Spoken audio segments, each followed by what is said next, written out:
Hello, everyone. My name is Patricia, and this presentation will cover psychosocial development theory.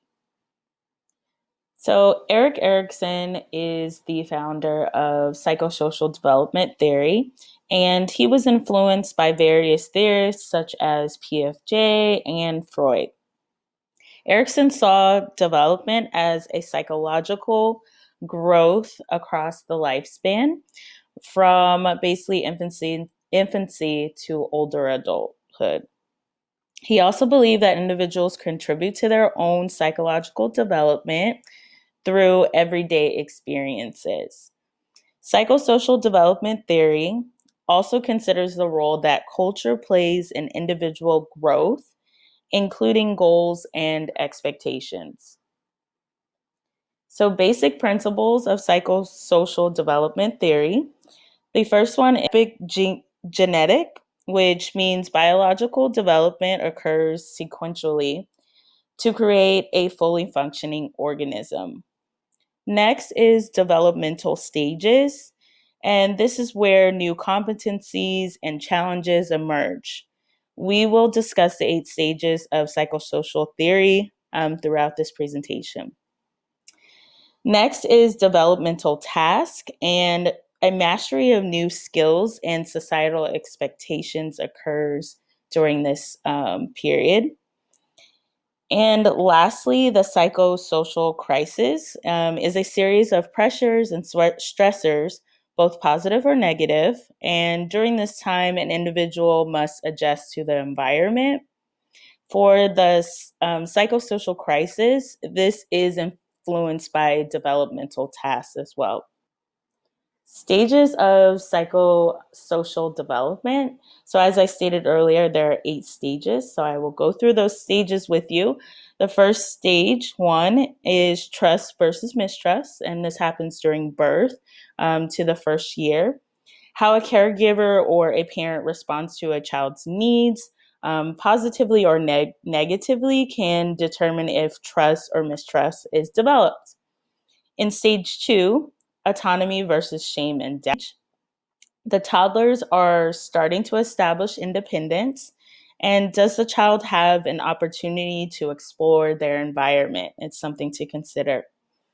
In stage 3, the initiative versus guilt stage.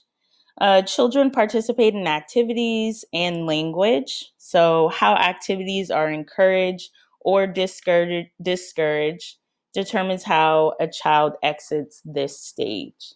Stage 4, industry versus inferiority. The children learn expectations of school and how to complete tasks.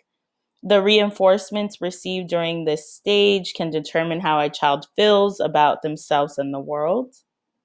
In stage 5, identity versus role confusion. During this phase, adolescents learn which behaviors are appropriate and discover a sense of self as they prepare for adulthood. In stage 6, intimacy and isolation. Adults seek relationships and love. This stage is dependent on the types of relationships that are established. For stage 7, generativity versus stagnation. During this is the middle adult years, and basically they contribute to society and prepare for future generations. And in the final stage of psychosocial development theory, the later adulthood, they basically are searching for personal meaning and acceptance of life and acceptance of life facts. So, theory relevance. So, the relevance of psychosocial development for school professionals. Basically, this provides a guideline for typical human development so we can gauge what's going on with the students. It informs our approach to student interactions and interventions, and educators can create an environment to assist students with mastering their developmental tasks. Meeting student needs. So, how can we do this as school counselors, teachers, and so on? So basically, implementing policies, instruction, and interventions that support students' growth in each stage of the development. So being aware of the development and making sure that what we're doing helps support that student. We want to help students to develop independence, self-identity, and a sense of belonging as well. And consider how social and cultural factors can influence to a student's behavior and goals. And lastly, build positive and supportive relationships between students and educators. And this is my references. Thank you for watching.